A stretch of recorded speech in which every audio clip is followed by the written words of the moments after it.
Work ಒಂದು nature ಗೊತ್ತಾಗಿ ಆಗ್ತದೆ.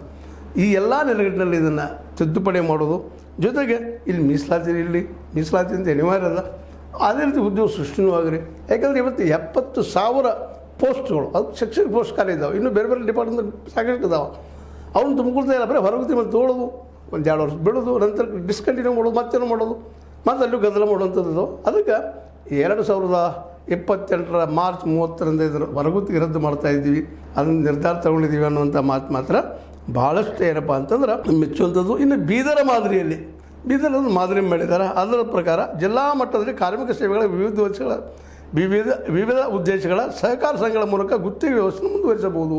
ಅದು ಸಹಕಾರ ಸಂಘಗಳ ಮೂಲಕ ಮಾಡುವಂಥದ್ದು ನೀನು ಇಟ್ಟಿದ್ದಾರೆ. ಆದರೂ ನಾವು ಹೇಳುವಂಥದ್ದಿಲ್ಲ ಏನಪ್ಪ ಅಂತಂದ್ರೆ ಎಲ್ಲೂ ಇದಕ್ಕೆ ಆಸ್ಪದ ಕೊಡಬಾರ್ದಿಲ್ಲ, ಮೋಸ ಹೋಗೋದಕ್ಕೆ. ಆ ನೆಲೆಗಟ್ಟಲೆ ಆಗಿದ್ದು ಭಾಳ ಉತ್ತಮ.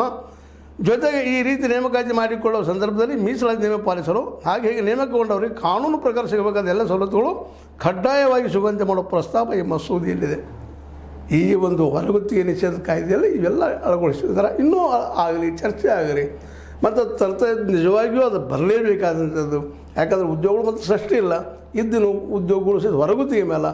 ಹೀಗಾಗಿ ಅಲ್ಲೂ ಸಹಿತ ಲಂಚಾವತಾರದೆಲ್ಲ, ಯಾಕಂದ್ರೆ ಒಮ್ಮೆ ಇದು ನಮ್ಮ ದೇಶಕ್ಕೆ ಅಂಟ್ಕೊಂಡು ರೋಗ ಆಗಿಬಿಟ್ಟು